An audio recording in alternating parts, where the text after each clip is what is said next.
Hello, my beautiful angels. We are back with part 26. Who the hell did I marry? So last we left off, I had met Takis, and he was over there trying to flex on me in his stupid little outfit. And I walked up looking hot as shit. So the way that the restaurant was that we were in is there was the bathroom that was the hallway. There was the innermost main area of the restaurant. And then there was the outer deck that looked over Brentwood. We were sitting on the outer deck here. I sit down. He's like, how are you? I'm like, let me order some fucking coffee first and then we can get into it.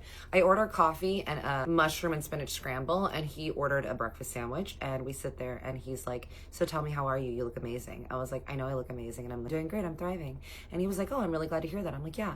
And he's like, so tell me what else. I was like, you know what? We don't need to do this whole chit chat thing. Like, we're here for one reason and one reason only. And I will tell you this, it is so that we can separate everything. We can go through all the business aspects. We can see what you owe me, and we can figure out what we're going to do about the apartment, all the bills, your job, my job, and the dogs. And he was like, I'm just trying to make chit chat and make sure that you're okay because I still love you. I'm like, cool, cool, cool. I love that for you. I love that you love me. But I love the fact that now we're going to separate all the things and we can figure out exactly what we're doing.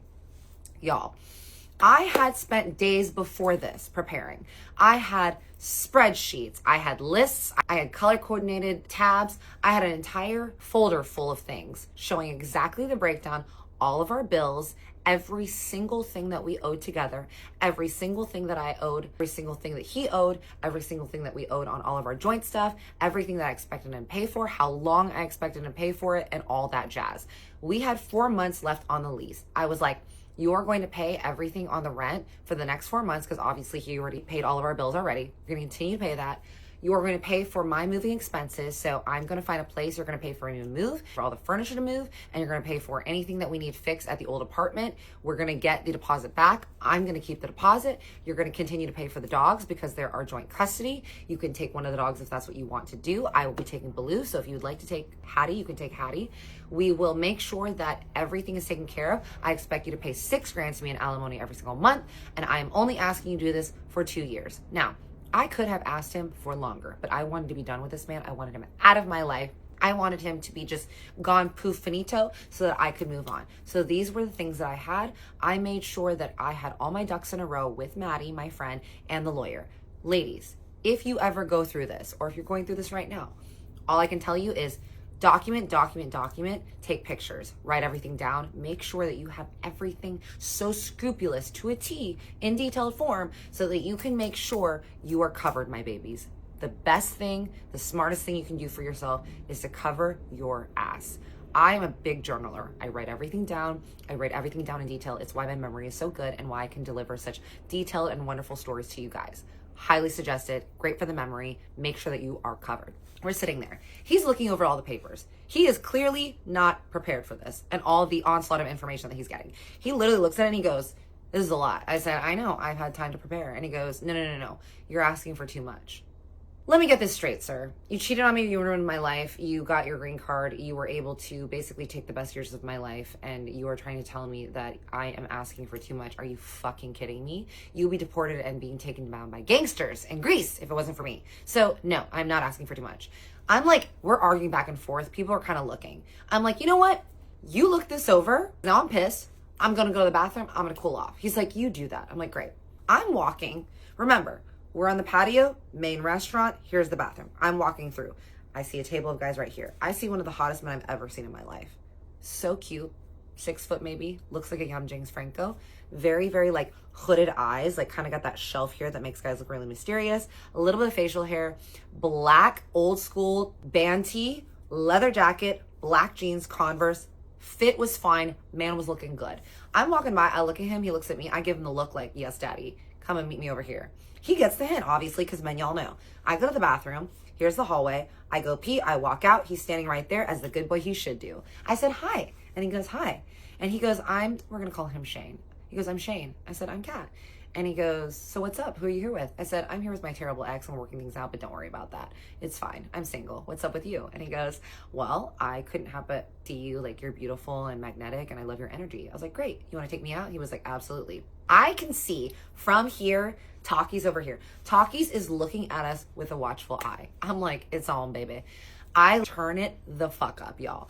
I'm looking at Shane and I'm like touching him and laughing and stuff like that. I'm like, here's my number. He gives me his phone. I put my number in. I give it back to him. He's like, it was really nice to meet you. I was not expecting this to happen to me at 11 a.m. during brunch in Brentwood. I was like, isn't life full of surprises? It's fucking great.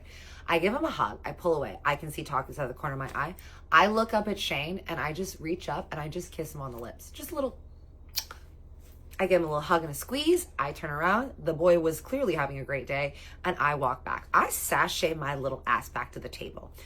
I do a little this, I sit down and I look at Talkies. His mouth is open. He's like, are you kidding me? I was like, what? What are you talking about? He goes, you're joking, right? I said, I don't know what you are referring to. I'm just over here eating my little scramble.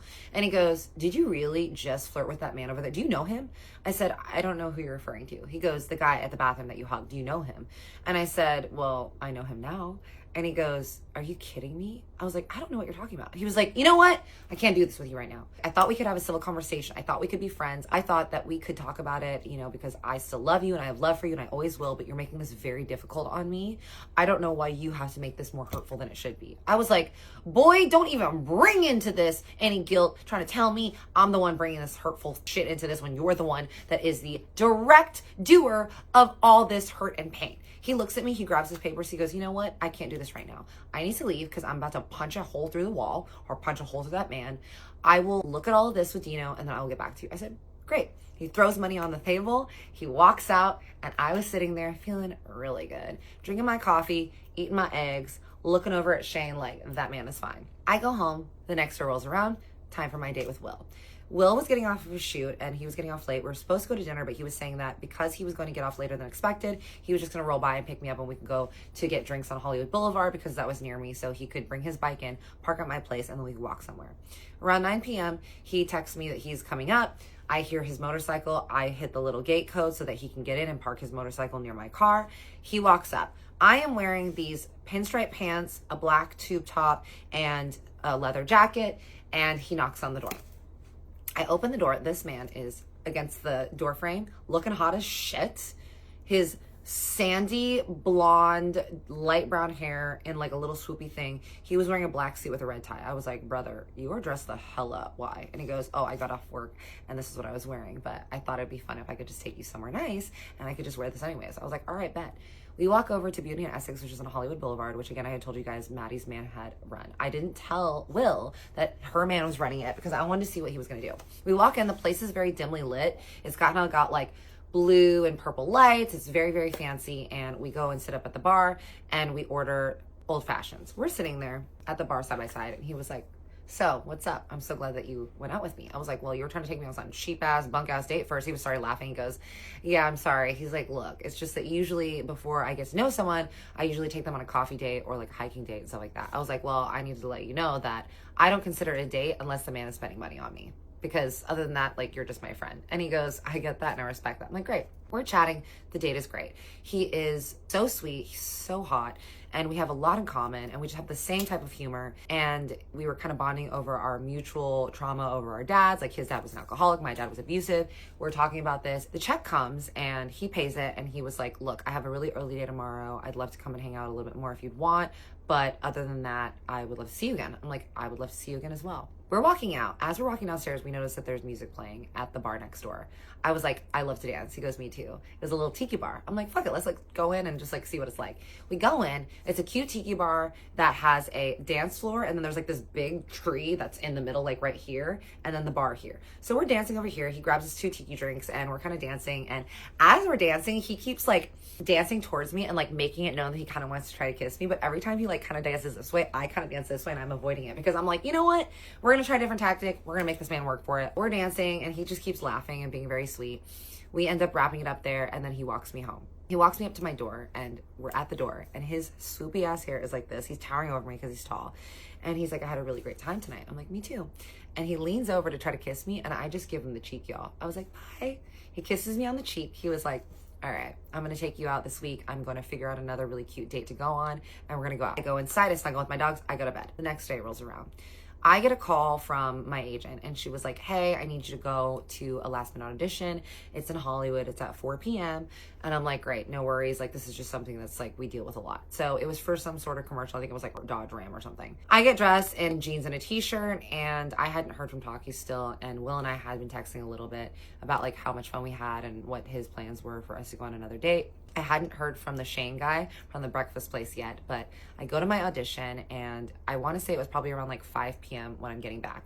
I get back and park my car in the garage, normal like usual. I go up the stairs, I go up the elevator, I get to my apartment, I open the door. As soon as I'm about to open the door, I can hear something from inside, and I realize the TV is on. And I'm like, if someone is in my apartment watching TV, that can only mean one thing, Taki's. I open the door, and Taki's sitting there, comfortable as shit, wearing a hoodie, All Saints pants, and a fucking hat, and just sitting there eating chips on the couch with our dogs, watching The Daily Show, just laughing. And I'm like, are you kidding me? And he goes, oh, hey. I said, what are you doing here? And he goes, I was waiting for you. And I go, we had very strict rules that you can't just come in here, barge in, and sit down. Like, you don't live here anymore. And he goes, well, my name is still on the lease and I pay all the bills. And I said, yes, but we're separated, and we had agreed that you were staying at your friend's, as was your choice, because you were cheating and you wanted a place to do your philanderings, and you don't live here anymore. You can't just barge in here. And he goes, yeah, but I realized that like my name is on the lease too, so I actually can. I'm like, are you kidding me? I'm pissed. I'm like, you can't be in here. You cannot just walk in whenever you want. He's like, actually, I can. I look over on the table, and there's the files that we had, and it's all marked up with red ink. All these like new things that he had changed to it on the things. I look at the papers. I open it up. He changed it to 1 year alimony, $2,000 a month. He changed it from 6 to $2,000. He changed it from the fact that I would keep both of the dogs. I would pay all the dogs' expenses. He would not cover any of my moving expenses. I'm reading through this. As soon as I get to that, I'm pissed. I throw the paper down. I'm like, no, this is not what we agreed on. If you want to go to court, I will go to court, but this is not what we'd agreed on. I don't want to go through court because this is going to give us a lot of horrible expenses that we don't need to have right now. And he's like, I'm not working right now. I'm like, I know you aren't, but you're finding a new job. And he's like, yeah, I have interviews and I'm going to be probably going to Miami or New York, but I don't have a new job yet. I'm like, that's not my problem. Literally, go sling burgers at McDonald's, go wait tables, do whatever, make some money. I don't care. That's not my problem. You figure out how you're going to pay these bills and do it. Be the man, take care of this, because you're the one that decided to step out. We're yelling back and forth, going back and forth, back and forth. He's screaming. The dogs are barking because they're pissed. It is like 6 p.m. on like a Wednesday, right? I'm really mad. We're like this close to each other screaming. He ends up fucking getting so close to my face and screaming in my face that I'm just like, you know what? You are trying to intimidate me. Like, you are literally using your body, your voice, and your bigness to intimidate me. Y'all, that is emotional abuse. If a man ever uses his size, voice, and presence to scare you, ladies, that is abuse. Because as women, we are naturally usually a lot smaller. And if a man is using that to try to intimidate you, that's abuse. He was doing that to me. I turn around because I'm fucking like trying to get away from him. He grabs me by the shoulder, turns around. I said, don't touch me. I shove him. He hits the wall. He gets so mad that there's a box on the ground that I've been packing. He kicks the box across the room. It goes flying next to my head, hits the wall, makes a huge sound. I'm like, are you joking? That could have hit me. He's like, you're being dramatic. I wasn't anywhere near you. Like, I wasn't going to do that. He's like clenching his fist, y'all. He goes, I need to go calm down. I'm like, you know what? You do that, and then you get the hell out of my house. He goes in the bedroom. He shuts the door. He's calming down. I'm crying, right, at this point, because I'm upset. I wasn't expecting him there. I feel scared. I feel like he is doing a lot to try to intimidate me because he doesn't want to pay the money he has. I'm sitting on the ground crying, and then I see my phone ring. I look at my phone. It's my landlord. I answer it. She goes, hey, are you okay? I was like, what's going on? She goes, I just got a call from the neighbor that they heard screaming, and it sounds like someone is like getting the shit beat out of them. I'm like, no, I'm fine. Taki's and I are arguing. He's here. She's like, do you need anything? I'm like, no. She's like, well, I just want to let you know that I think they called the cops. I'm like, shit. She's like, yeah, I'm just letting you know that because the cops are actually pulling up right now. I'm like, what? She's like, I'm going to buzz them up. I'm like, wait. She hangs up on me. I'm sitting there. I'm like, shit, what am I going to tell the cops? Like, what am I supposed to do? I'm also like angry. Like, do I want to just get this guy to put his ass in jail? You know, I'm sitting there. Takis opens the door. He walks out. His eyes are all red, and he goes, look, I'm really sorry. I shouldn't have done that. I shouldn't have kicked the thing. I didn't mean to scare you, but I'm really, really holding on by a thread here because I love you so much. And seeing you literally hitting on a guy in front of me drove me crazy. Seeing our life pulled apart in tatters, actually in real time right now, seeing that we're actually gonna have to get a divorce and go through paperwork and all this stuff and get separate bills, and I'm gonna be moving to another place, like when I thought that I was gonna be sharing my life with you, that drives me crazy. As soon as he's saying this, I hear a knock on the door. LAPD. I'm like looking at talkies. He doesn't know. He thinks that I called them now, right? He's looking at me, he goes, "You're fucking kidding me, right?" He looked like he wanted to literally smash me into the ground, you guys. Now we're here. Now the police are involved. And episode 27, more updates on Will. I finally go on a date with Shane. What happens with talkies and what do the cops say? I love you and I see you guys. And if anyone is going through this, hit me with the DMs. I'm here to help. Make sure you document everything. Like I said, documents, pictures, detail, detail, detail. You got this, baby, and I'm here for you. I love you and I see you. Big hug, big kiss.